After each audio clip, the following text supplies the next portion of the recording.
Hari telah senja, waktuku pulang kembali menghadap Bapa. Tuhan tetap sertaku di sisa perjalananku, setia sampai akhir hidupku. Tuhan tinggallah sertaku, hari telah senja, waktuku pulang kembali menghadap Bapa.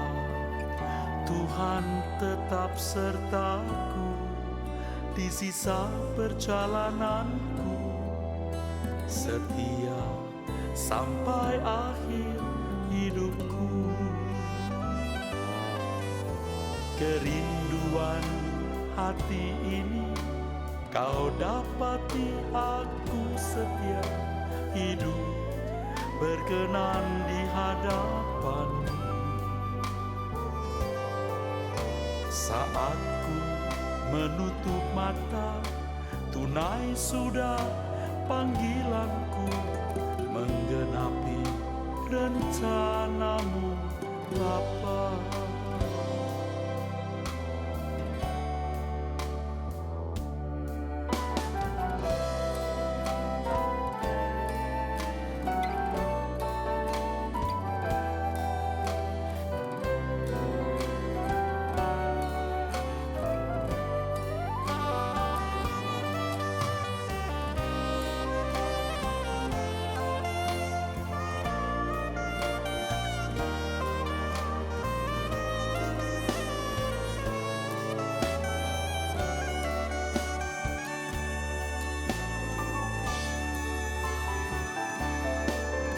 Tuhan tinggallah sertaku, hari telah senja, waktuku pulang kembali menghadap Bapa.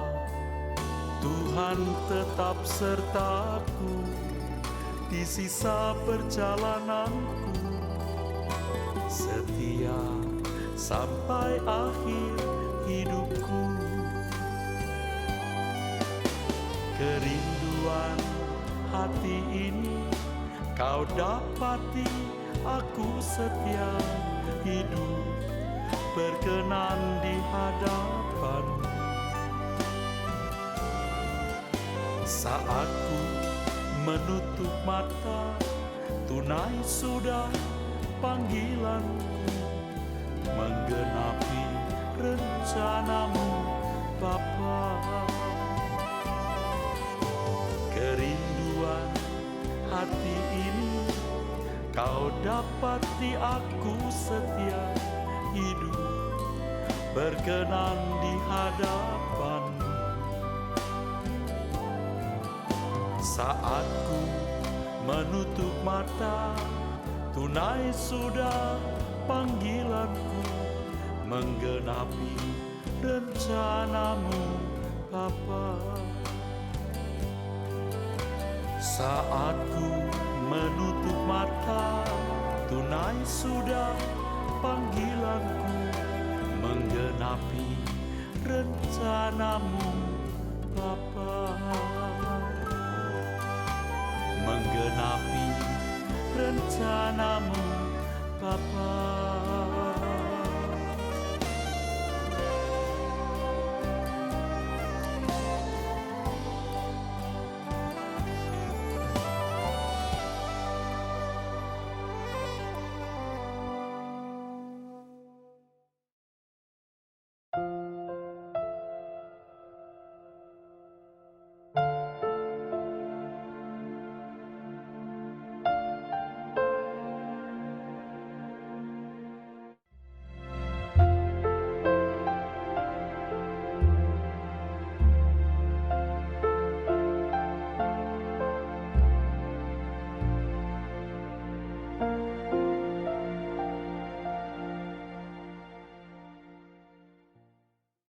Kita mau menyelesaikan Efesus pasal 1 ayat 4 dan ayat yang kelima. Ayat yang keempat berbunyi, sebab di dalam Dia Allah telah memilih kita sebelum dunia dijadikan, supaya kita kudus dan tidak bercacat di hadapannya. Ingat bahwa ayat ini dimulai dengan kata sebab, ini menunjukkan relasinya dengan ayat sebelumnya. Dan ayat sebelumnya, Paulus memuji Tuhan atas karunia-Nya yang memberi berkat rohani di surga bersama-sama dengan Tuhan Yesus.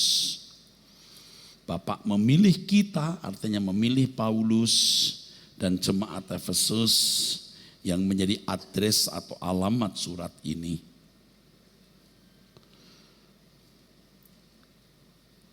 Kita di situ maksudnya adalah Paulus dan jemaat Efesus yang dipilih Tuhan untuk menjadi umat pilihan. Jadi umat yang terpilih pada dasarnya adalah orang yang diberi kesempatan untuk mendengar Injil. Nah, terkait dengan hal ini Tuhan Yesus berkata, berbahagialah matamu karena kamu melihat dan telingamu mendengar. Sebab sesungguhnya banyak nabi dan orang benar ingin melihat apa yang kamu lihat, tetapi tidak melihatnya, dan ingin mendengar apa yang kamu dengar, tapi tidak mendengarnya. Kamu yang dipilih untuk melihat dan mendengar. Kamu yang dipilih untuk bisa mengerti Injil Kerajaan Surga. Dari hal ini saya harus tegaskan bahwa pandangan yang mengatakan bahwa Allah memilih orang-orang tertentu secara sepihak untuk dapat masuk surga adalah pandangan yang tidak tepat. Yang dipilih bukan individu tetapi kelompok orang-orang yang diberi kesempatan untuk mendengar Injil. Allah memilih dan kita tidak mempersoalkan ekselaksato pemilihan Tuhan tersebut. Sebab bicara mengenai tindakan Allah yang ada di luar waktu, itu hal yang tidak bisa kita mengerti. Mengapa kita dipilih, mengapa yang lain tidak? Ini adalah hak prerogatif Tuhan. Hak prerogatif Allah, hak bebasnya Tuhan. Jadi yang dipilih bukan berarti pasti masuk surga, tetapi supaya kudus dan tidak bercacat di hadapannya. Jelas kalimat itu. Supaya kudus dan tidak bercacat. Kamu dipilih supaya kamu kudus dan tidak bercacat. Dan di dalam kitab Efesus nanti di pasal 2, 3, 4 kita menemukan panggilan untuk menanggalkan manusia lama, mengenakan manusia baru, dan memahami kesucian hidup yang sesungguhnya. Tidak memberi kesempatan kepada iblis. Jangan kita hanya mengambil ayat itu, Efesus 1 ayat yang keempat, dan mengabaikan ayat yang lain, karena khususnya dalam kitab Efesus, karena surat Efesus itu sebuah rangkaian tulisan yang tidak boleh dipisahkan. Jadi yang pertama, Allah memilih tidak boleh dikaitkan dengan kemahatauan. Maksud saya Allah memilih itu kemahatauan Allah. Dan kita tidak bisa menghubungkan dengan keterbatasan kita, ya saudaraku. Jadi kita hanya menerima saja apa yang dilakukan Tuhan, memilih kita untuk menjadi umat yang mendengar Injil, supaya hidup tidak bercacat, tidak bercela. Dalam hal ini saudaraku sekalian, kita melihat kesempatan yang besar yang diberikan Tuhan kepada kita. Kalau umat pilihan secara darah daging atau bangsa Israel, orientasi mereka masih dunia ini. Dan agama pada umumnya orientasinya masih dunia ini. Tetapi kalau umat pilihan orientasinya harus heavenly only. Hanya kerajaan surga saja. yang bersifat surgawi saja. Dan Allah memilih kita sebelum dunia dijadikan, ini menjadi masalah pelik. Sebelum dunia dijadikan prokataboles kosmo, kalimat ini mengesankan atau membawa pikiran kepada kesimpulan bahwa seakan-akan Allah merancang kejatuhan manusia, lalu memilih kita untuk menjadi orang-orang yang ditentukan pasti masuk surga. Bukan demikian. Saya sudah menunjukkan kepada saudara sebelum dunia dijadikan ini pasti pada rentang sebelum dunia dijadikan, tetapi sesudah Lucifer jatuh dalam dosa. Lucifer seharusnya menjadi punggawa dari yang mulia Tuhan Yesus. Lucifer seharusnya menjadi saudara bagi Yesus. Lucifer yang disebut Hillel bin Sahar, ya, the morning star, tetapi ternyata memberontak, saudaraku. Dan Allah memilih ada orang-orang yang nanti akan menggantikan sosok ini, yang juga akan menjadi punggawa-punggawa Tuhan Yesus, yang akan melayani Tuhan Yesus sebagai maharaja dan tidak bermaksud sama sekali membangun tahtanya sendiri. Oleh sebab itu kalau kita ikut Tuhan Yesus hari ini, kita harus benar-benar tidak memiliki tahta kecuali Tuhan Yesus sebagai satu-satunya raja kita. Ketika saudara merasa berat mengingini sesuatu, merasa berat berbuat sesuatu, saudara menjadi Tuhan bagi diri saudara sendiri. Orang yang ditebus oleh darah Tuhan Yesus harus sampai pada pengakuan dan kenyataan hidup. Baik makan atau minum atau melakukan sesuatu yang lain, kita lakukan semua untuk kemuliaan Allah. Nah, kita sekarang melihat ayat yang kelima, F1 ayat yang kelima, mari dibaca. Dalam kasih ia telah menentukan kita dari semula oleh Yesus Kristus untuk menjadi anak-anaknya sesuai dengan kerelaan kehendaknya. Dalam teks aslinya berbunyi prohorisas hemas eis huiodesian dial Yesu Christu es auton kataten eudokian to telematos auto. Dalam New King James Version diterjemahkan having predestined us to adoption as sons by Jesus Christ to himself according to the good pleasure of his will. Dan terjemahan yang lain juga, he predestined us for adoption to sonship through Jesus Christ in accordance with his pleasure and will. Kalau diterjemahkan bebas ya saudaraku, artinya saya sebagai peneliti dan juga memahami bahasa asli untuk menyederhanakannya. Kalimat ini berarti bisa berbunyi begini saudaraku. Coba dibaca dulu dalam bahasa Indonesia.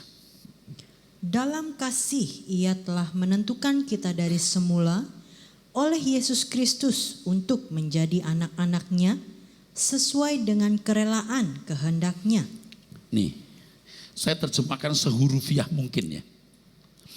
Ia telah menentukan kita untuk mengadopsi sebagai anak-anak Allah oleh atau melalui Tuhan Yesus Kristus sesuai dengan kerelaan kehendaknya. Ini terjemahan yang sehurufiah mungkin. Prohorisas. Ia menentukan hemas eis huiodesian, menentukan kita untuk menjadi anak dia Yesus Kristus melalui Yesus Kristus. Kata ten eudokian ya, sesuai dengan niat baiknya atau kerelaan, telematos auto, kerelaan dari kehendaknya. Ini secara hurufiah kira-kira terjemahan demikian. Saya mengatakan ini supaya kita bisa menemukan makna seorisinil mungkin. Dan Alkitab itu menakjubkan bagaimana kalimat demi kalimat itu mengandung makna. Tentu kita tidak akan membedah secara sempurna karena waktu kita terbatas ya saudara. Lagi pula kita harus membahas Efesus itu kan terus. Hari ini ayat 45 kita selesaikan, nanti ayat yang ke-6, ke-7, ke-8, luar biasa. Kata pertama adalah prohorisas.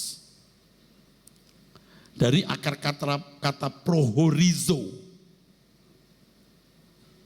Decide upon beforehand atau predestined, memutuskan sebelumnya atau menentukan. Jadi memang ada kalimat Allah menentukan atau memutuskan. Kata kedua, huiotesian. Ini yang kita mau lihat. Ini artinya mengangkat anak, adoption dalam kurung of children. Only in a transfer sense. Jadi sebenarnya kata huiotesian ini mengangkat anak, mengubah perasaan.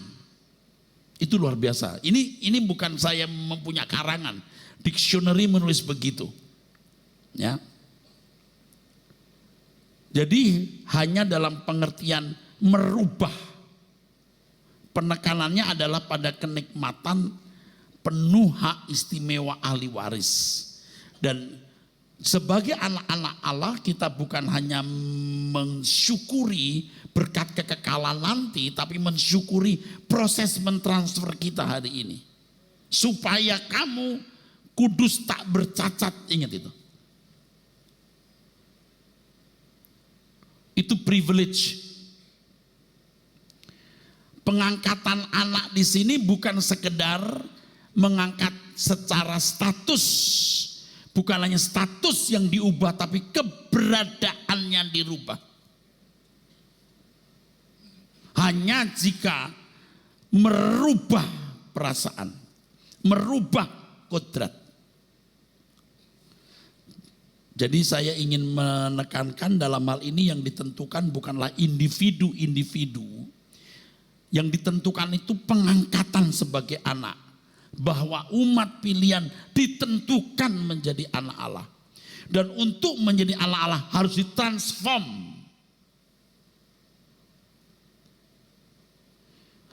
Harus mengalami perubahan.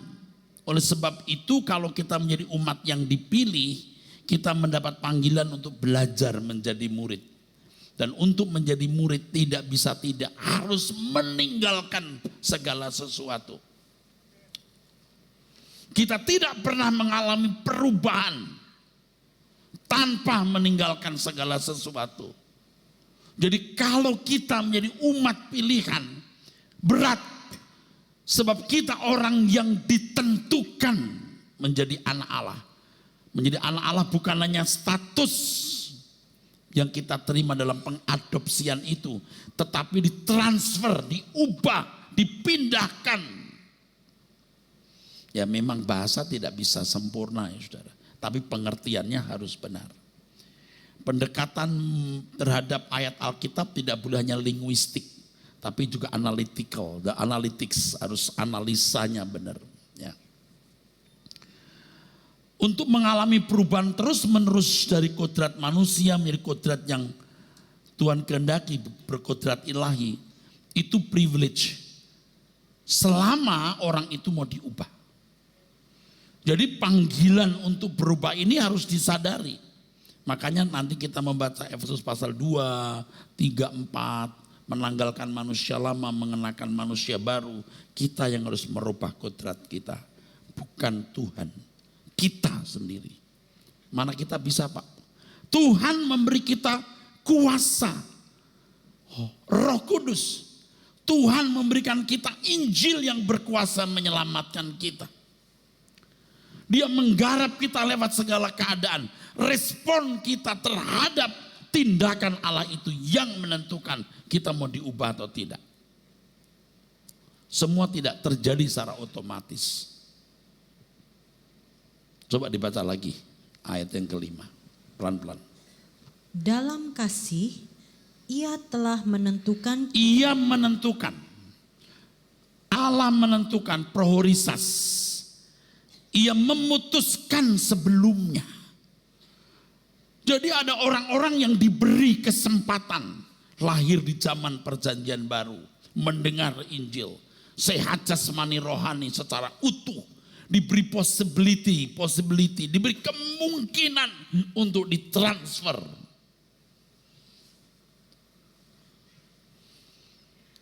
Jadi jangan saudara pahami pasti orang itu masuk surga, bukan. Tidak sepihak Allah menentukan untuk menjadi anak-anak Allah.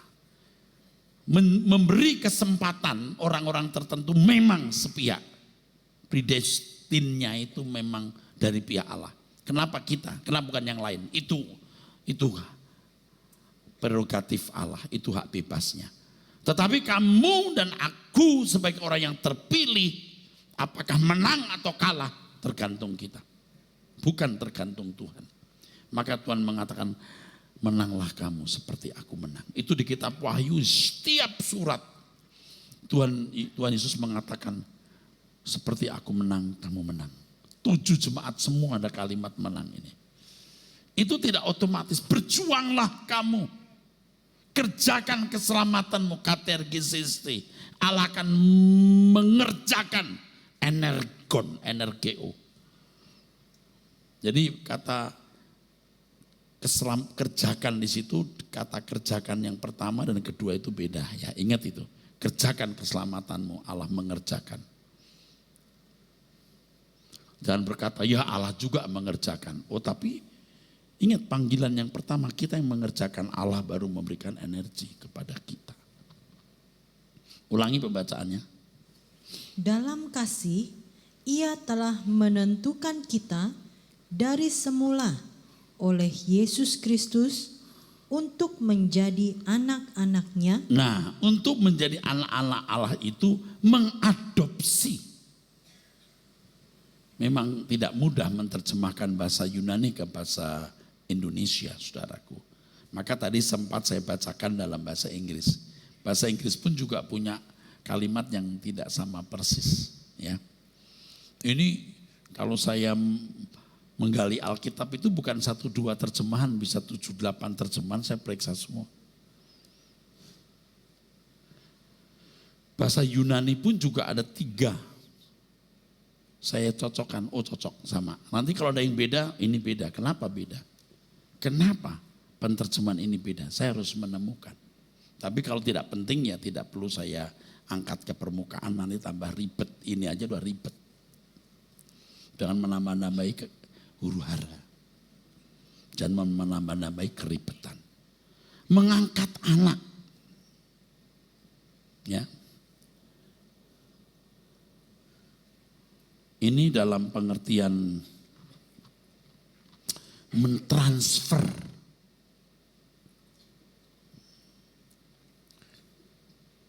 Kalau saudara mau kata huiotesian ini juga ada di dalam Roma 8 ayat 23. Oke, coba kita lihat ayat itu.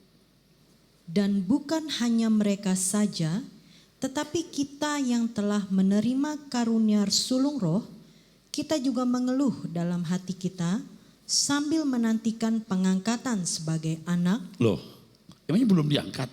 Kok masih menantikan? Loh, kok di sini seakan-akan sudah diangkat? Pusing nggak kira-kira? Enggak, saya kasih tahu nanti. Terus? Yaitu pembebasan tubuh kita. Ya, oke, begini. Keselamatan itu kan juga bisa ditinjau dari 3 dimensi, saudaraku ya. Keselamatan itu. Yang masa lalu, past, present, dan future. Oke.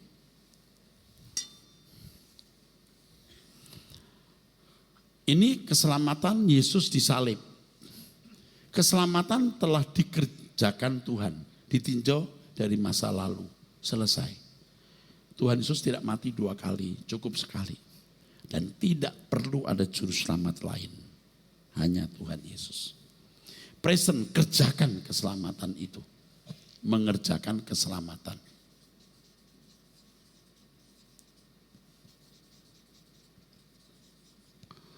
Mengerjakan keselamatan hari ini.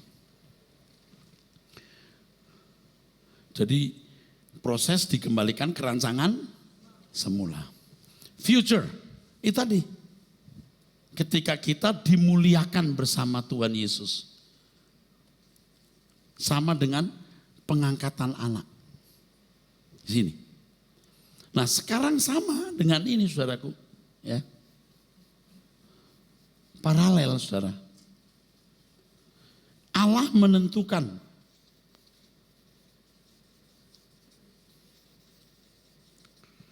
ada orang-orang yang diberi kesempatan untuk itu. Ya. Lalu yang sekarang ini supaya hidup kudus. Supaya. Ini proses. Lalu apa tadi ayat Roma 8:23, baca ulang. Dan bukan hanya mereka saja, tetapi kita yang telah menerima karunia sulung roh, kita juga mengeluh dalam hati kita sambil menantikan pengangkatan sebagai anak. Iya. Ketika saat anak-anak Allah dinyatakan huio tesian, pengangkatan sebagai anak huiotesian. Ini dimensinya kan begitu. Di sini Allah menentukan orang-orang yang akan jadi anak. Di situ supaya kudus tak bercacat bercela, transfer, proses transfer, di sana baru dinyatakan. Yesus pikul salib semua dosa manusia. Apakah semua masuk surga? Enggak. Mereka yang mengerjakan keselamatan dengan takut dan gentar. Nanti future yang dimuliakan bersama Tuhan Yesus. Yaitu mereka yang mengerjakan keselamatan itu.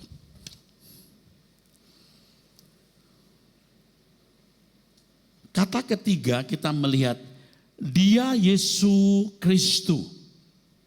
Penentuan itu adalah penentuan menjadi anak-anak Allah. Melalui Tuhan Yesus Kristus. Tidak melalui yang lain. Yohanes 14 ayat 6, Kisah Rasul 4 ayat 12. Tidak seorang pun sampai kepada Bapa kecuali melalui Tuhan Yesus. Allah tidak menyediakan jalan keselamatan melalui siapapun. Keselamatan hanya melalui Tuhan Yesus. Artinya proses untuk mengubah manusia dapat berkodrat ilahi hanya tersedia dalam Kristus Yesus. Kalau agama tidak perlu merubah kodrat. Kalau agama tidak perlu merubah kodrat. Cukup mendidik watak, mendidik karakter. Supaya bisa melakukan hukum. Dan itu pun juga dalam pelaksanaannya secara legalistik pada umumnya, yaitu melakukan hukum sesuai bunyinya. Membunuh ya artinya menghabisi nyawa orang. Tetapi untuk melakukan kehendak Allah sampai kedalaman batiniahnya benar di mata Tuhan harus mengubah kodrat. Harus mengubah kodrat. Dan itu tidak tersedia dalam jalan manapun. Tetapi hanya melalui Tuhan Yesus Kristus. Jadi kalau sampai kita ini menjadi anak Allah atau terpilih untuk menjadi anak-anak Allah. Ini anugerah besar. Saya boleh ngomong tegas enggak saudara? Amin. Saudara jangan merasa anak Allah hanya karena jadi Kristen. Saudara memang calon anak Allah.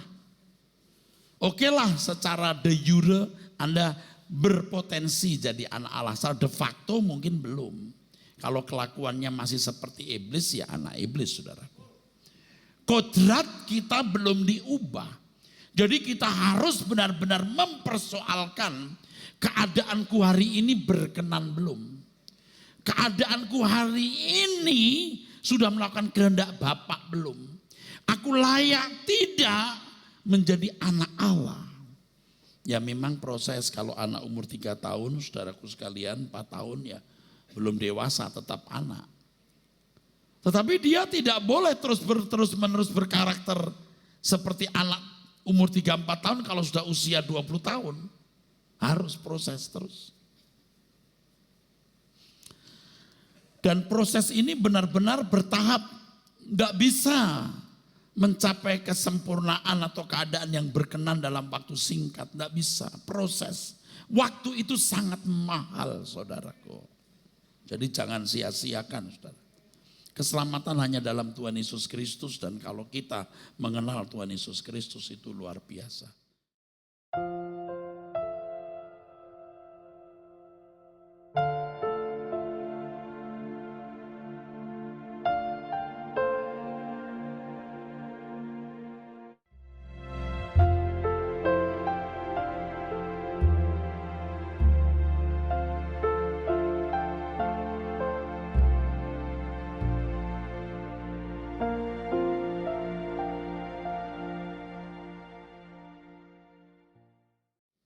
Banyak orang Kristen menggunakan ayat ini untuk membangun premis bahwa di luar orang Kristen semua masuk neraka.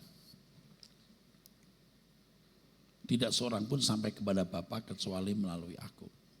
Itu hubungan eksklusif, itu percakapan terjadi antara Tuhan Yesus dan murid-muridnya. Ini percakapan eksklusif loh.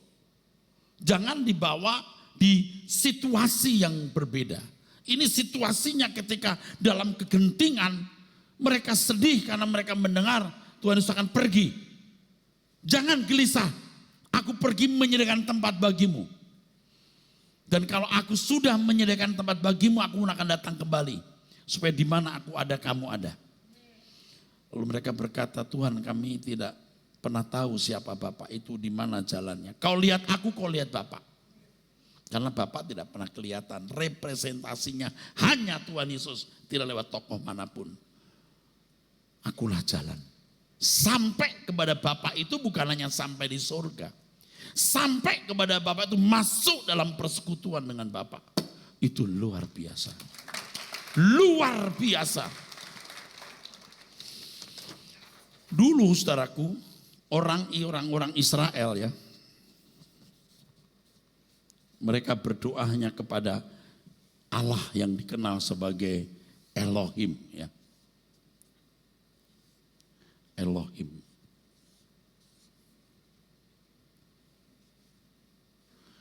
Yang bernama Yahweh.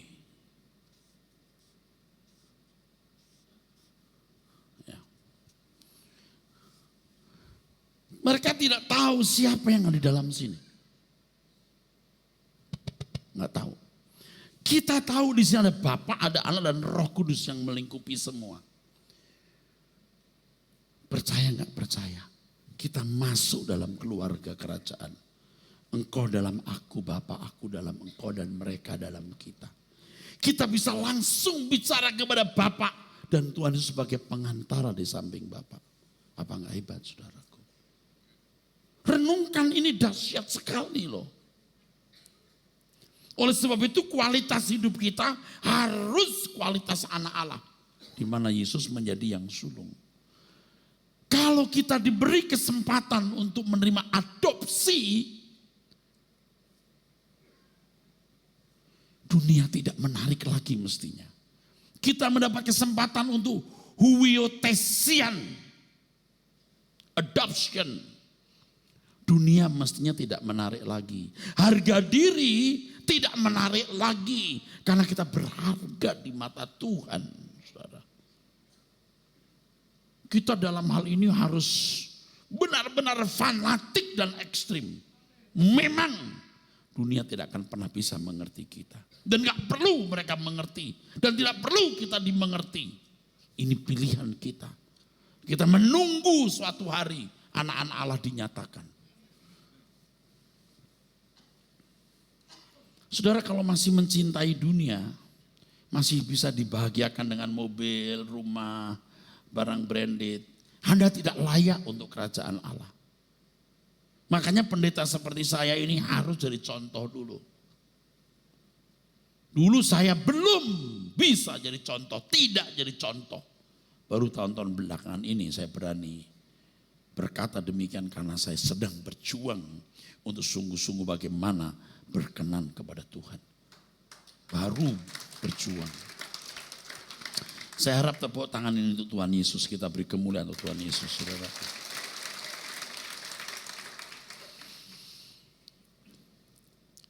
Dunia akan berubah di matamu. Anda menatap langit akan berubah ketika saudara menyadari privilege, hak istimewa untuk menjadi anak Allah, ditransfer, diubah, mengalami metamorfose ini, pembaharuan ini. Memang ini tidak akan bisa diterima oleh anak-anak dunia. Dan saya mengerti bahwa segmen kita makin sempit. Tetapi Tuhan pasti masih menyisakan orang-orang yang mau diajak masuk anggota keluarga kerajaan. Anda tidak tertarik? Saya harap jangan datang lagi ke sini. Ngusir nih Pak? Enggak. You capek di sini. Toh you nggak akan mengerti. You stres lihat muka saya. Saya juga stres lihat mukamu. Wah ini gak masuk akal Pak. Itu yang diajarkan Tuhan Yesus. Kumpulkan harta di sorga bukan di bumi, jelas. Kalau kamu masih terikat dengan dunia kamu gak layak bagiku, jelas. Yang membuat saudara bingung karena saudara mendengar yang salah selama ini. Salah. Gak peduli siapa yang saudara dengar. Kita kembali ke Injil yang murni. Yang tekanannya hanya satu, kesucian hidup. 2, langit baru, bumi baru. 3, hidup bertanggung jawab, memaksimalkan semua potensi untuk Tuhan. Memaksimalkan semua potensi untuk Tuhan, bukan untuk kita. Kalau kita kerja untuk Tuhan, kita cari nafkah untuk Tuhan. Tentu keluarga kita itulah orang dekat, itu adalah jemaat kita. Ya, semua juga untuk Tuhan, saudara. Kata atau kalimat terakhir adalah, kita baca lagi ayat yang kelima. Dalam kasih ia telah menentukan kita dari semula oleh Yesus Kristus untuk menjadi anak-anak-Nya sesuai dengan kerelaan kehendak-Nya. Ya, untuk menjadi anak-anak Allah, anak-anaknya ditransfer jadi anak-anak Allah. Tidak otomatis, itu perjuangan, saudaraku. Sesuai dengan kerelaan kehendak-Nya. Kata ten eudokian to telematos auto. Kalimat ini diterjemahkan dalam bahasa Indonesia sebagai sesuai dengan kerelaan kehendak-Nya. Okelah kalimat ini benar. Kalimat ini menunjukkan bahwa inisiatif keselamatan lahir dari diri Allah. Bukan karena faktor lain. Karya keselamatan itu juga bukan karena perbuatan baik atau jasa siapapun. Tetapi semua berasal dari Allah sendiri. Itulah sebabnya Efesus pasal 2 ayat 7-8 mengatakan demikian, baca. Supaya pada masa yang akan datang, ia menunjukkan kepada kita kekayaan kasih karunia-Nya yang melimpah-limpah sesuai dengan kebaikan-Nya terhadap kita dalam Kristus Yesus. Sebab karena kasih karunia, kamu diselamatkan oleh iman. Itu bukan hasil usahamu, tetapi pemberian Allah. Oleh iman di situ jangan dipahami secara nalar mengakui Yesus juru selamat. Ini loh penyakitnya. Allah berinisiatif bukan karena kita. Allah menyediakan keselamatan bukan karena perbuatan baik kita. Tetapi apa tadi? Sebab karena kasih karunia kamu diselamatkan oleh iman, itu bukan hasil usahamu. Oleh iman di situ apa? Saudaraku, tolong yuk kita mengerti iman itu apa ya? Penurutan terhadap kehendak Allah. Di dalam keselamatan tersebut ada penebusan, betul. Roh Kudus yang dimeteraikan, amin. Injil, kebenaran Allah yang diajarkan.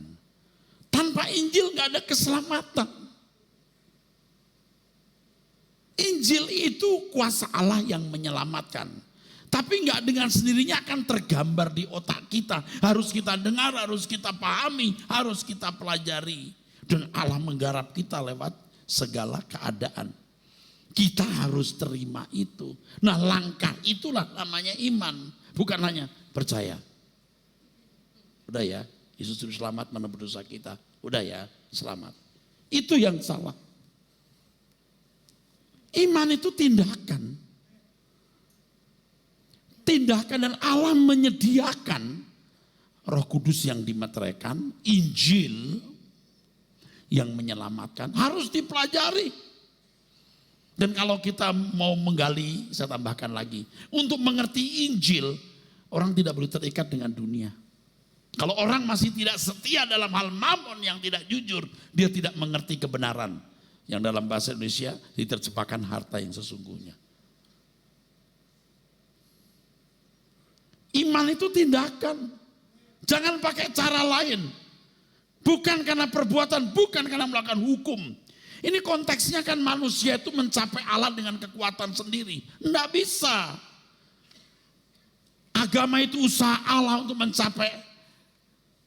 Agama itu usaha manusia mencapai Allah. Dan keselamatan usaha Allah mencapai manusia. Dengan menyediakan fasilitasnya. Manusia dengan iman menyambut. Menyambut apanya? Injilnya dipelajari. Menangkap setiap tindakan Allah yang merubah karakternya. Itu iman. Dan itu bisa terjadi karena kasih karunia juga. Dari mana orang bisa mengerti Injil? Hanya dari Allah semata-mata. Bagaimana orang bisa mengerti Injil? Karena Roh Kudus yang menuntun kita kepada seluruh kebenaran. Kasih karunia juga. Tetapi faktor dari respon manusia tidak boleh diabaikan. Kalau respon ini dicurigai sebagai tindakan seolah-olah manusia mau mencari keselamatan dengan kekuatan sendiri. Itu kan premis yang sudah dibangun salah selama selama ratusan tahun. Premis itu harus diluruskan dulu, saudaraku. Itu yang membuat Eropa menjadi kafir. Itu yang membuat banyak orang Kristen mati rohani. Seakan-akan dengan sendirinya orang bisa menjadi benar. Tidak bisa. Maka Efesus jangan dibaca cuma ayat ini, nanti ayat berikutnya. Berhubung dengan kehidupan kamu yang dahulu, kamu harus menanggalkan manusia lama. Dan seterusnya proses, saudaraku sekalian. Sebab karena kasih karunia kamu diselamatkan oleh iman. Itu bukan hasil usahamu tapi pemberian Allah. Lah iyalah, inisiatif dari Tuhan. Itu bukan hasil pekerjaanmu. Jangan ada orang yang memegahkan diri. Iyalah. Karena itu semua buatan Allah, ayat 10. Diciptakan dalam Kristus Yesus dan seterusnya. Saya tidak mau mengupas karena terjemahan ini menurut saya tidak tepat betul. Nanti akan saya kupas. Kok tahu Pak? Saya sudah menggali. Nanti satu hari saya bukakan maksudnya. Sekarang kembali ke ayat yang kelima, saudaraku. Ya, Efesus 1 ayat yang kelima. Jadi inisiatif Tuhan. Efesus pasal 1 ayat 5 tidak boleh dipisahkan dari Efesus 1 ayat yang keempat. Kita harus tetap ketat dalam konteks bahwa Allah memilih orang-orang tertentu untuk mendengar Injil atau berkesempatan menjadi umat yang kudus, tidak bercacat, tidak bercela. Dan orang-orang ini dipilih untuk menjadi anak Allah, untuk ditransfer. Itu maksudnya. Saya ulangi, ayat yang keempat kita sudah membaca bahwa Allah memilih orang-orang tertentu untuk menjadi umat yang kudus, supaya kudus dan tidak bercacat, tidak bercela. Dan orang inilah yang ditentukan menjadi anak-anak Allah melalui Tuhan Yesus Kristus, tidak melalui yang lain. Ini order, tatanan, tidak lewat yang lain. Ditentukan harus sempurna. Kalau agama tidak perlu mengubah kodrat, tapi kalau karena kamu harus jadi anak Allah, harus berkodrat seperti Allah, harus berubah kodratmu. Jadi kalau saudara mau masuk proses keselamatan, Anda tidak boleh tertarik oleh apapun. Anda hanya tertarik oleh satu hal, berubah menjadi seperti Tuhan Yesus. Wah ini mah gak wajar. Memang jadi Kristen itu Anda tidak bisa wajar lagi. Kok kita baru dengar? Ya saya juga baru tahu.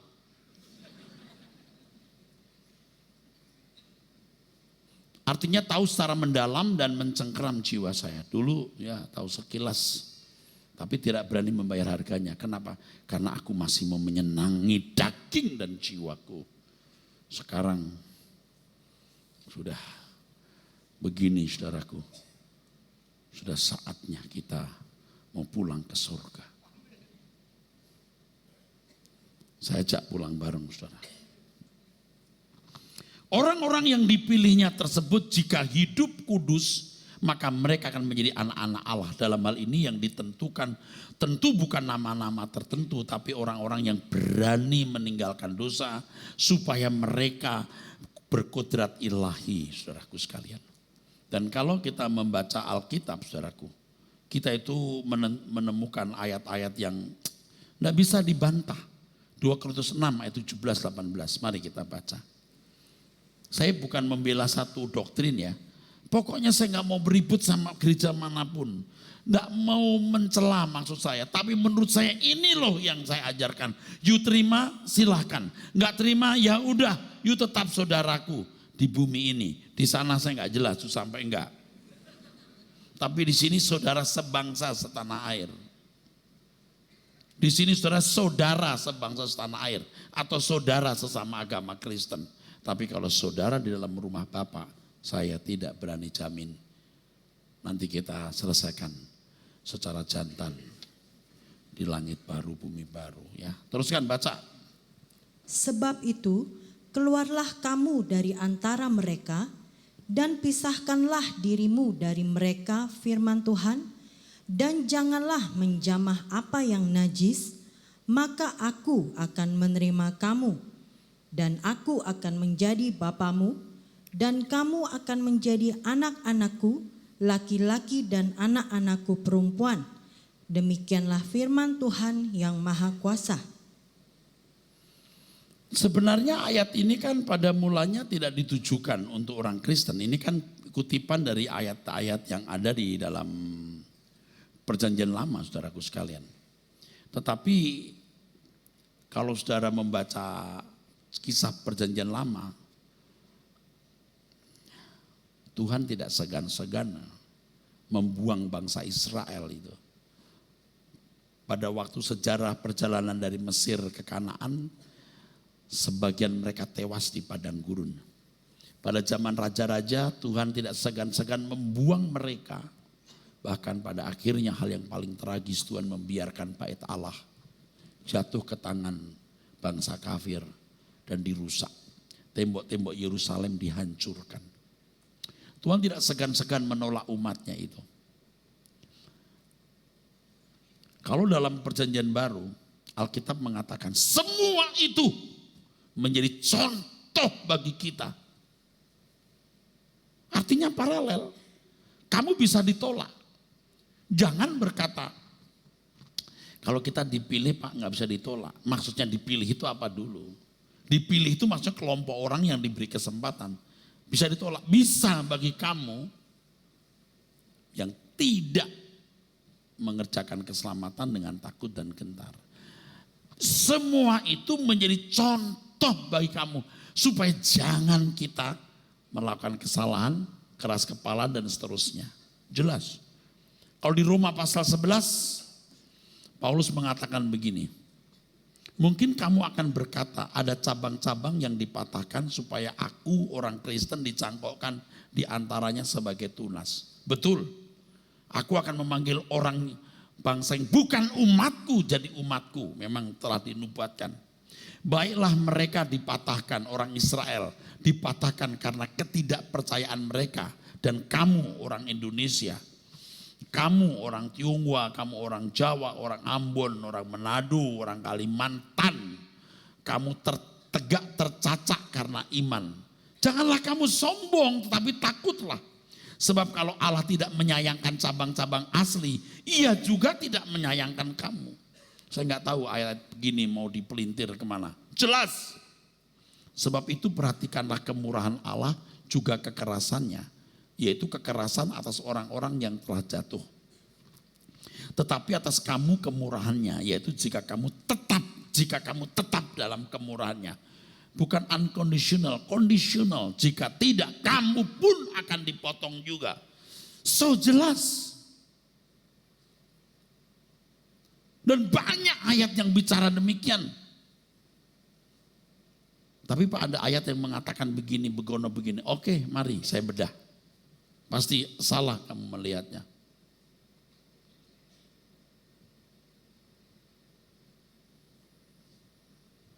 Dan seterusnya, kalau nanti di dalam pendalaman Alkitab, di kitab Roma kita akan sampai di ayat itu. Ya, sekarang belum, saudaraku.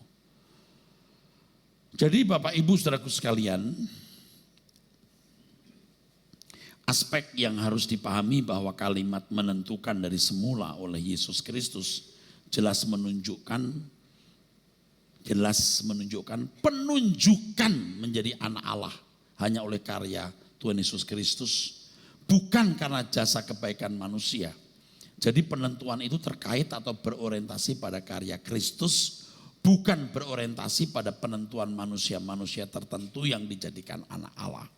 Jadi orientasinya adalah supaya menjadi anak Allah dan oleh atau melalui Tuhan Yesus Kristus.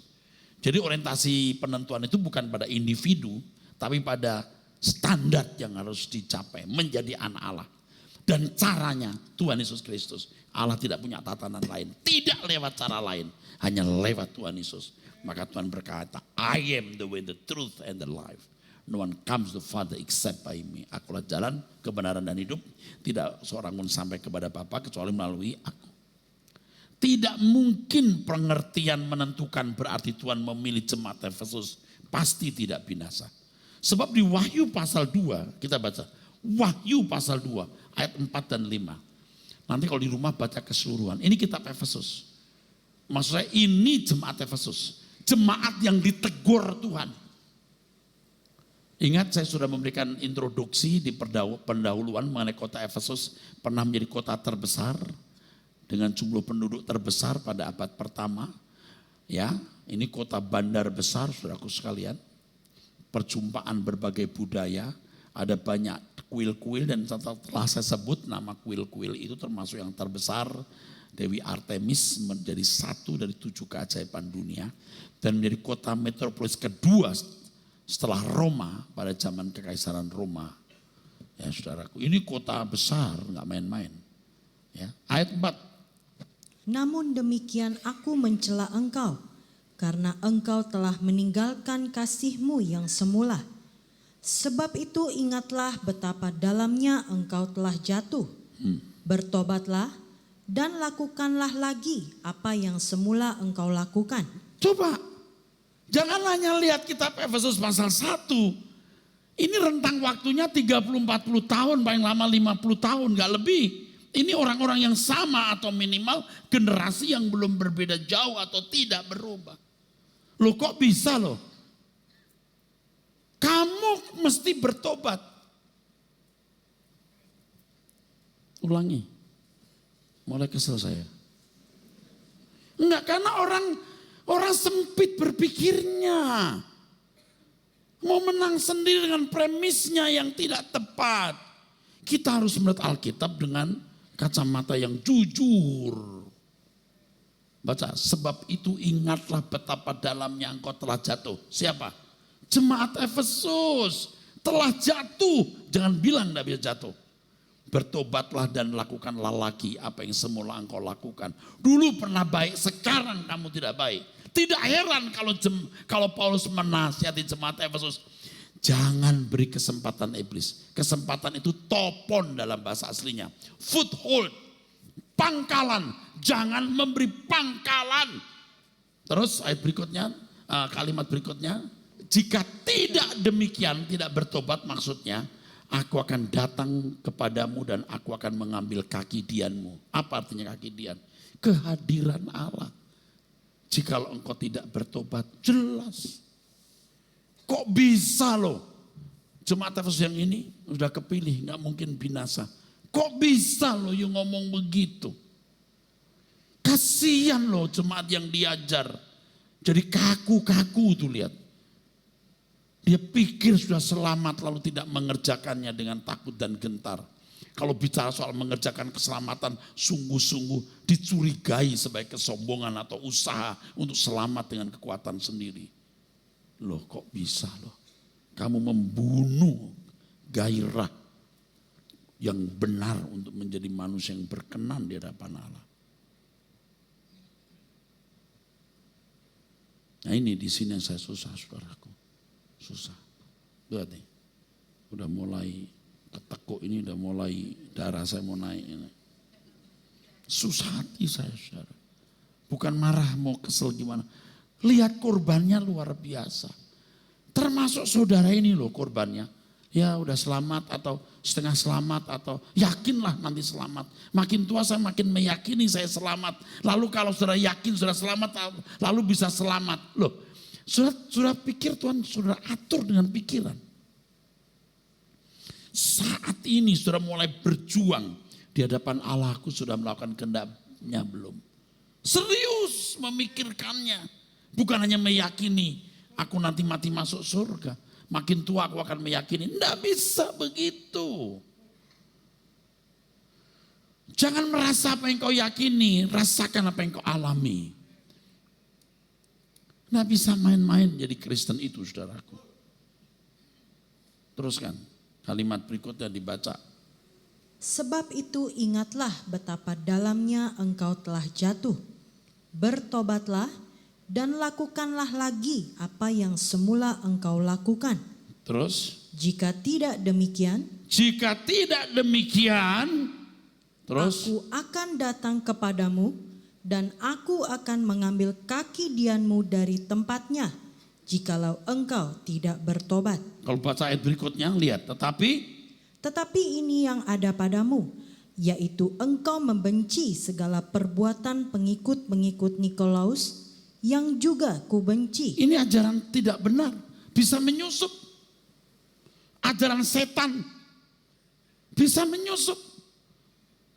Setan itu bukan makhluk biasa. Dia bisa bermanuver. Orang yang tadinya bisa begitu mencintai Tuhan. Bisa loh meninggalkan cintanya kepada Tuhan. Ini semua kan fakta. You mau rubah apa? Ayat berikutnya, lihat ini lebih luar biasa. Siapa bertelinga, hendaklah ia mendengarkan apa yang dikatakan Roh kepada jemaat-jemaat. Barang siapa menang, dia akan kuberi makan dari pohon kehidupan yang ada di taman Firdaus Allah. Jelas. Barang siapa menang. Jadi bukan barang siapa yang kutentukan menang. Menang kalah bukan Allah yang menentukan. You yourself, me myself.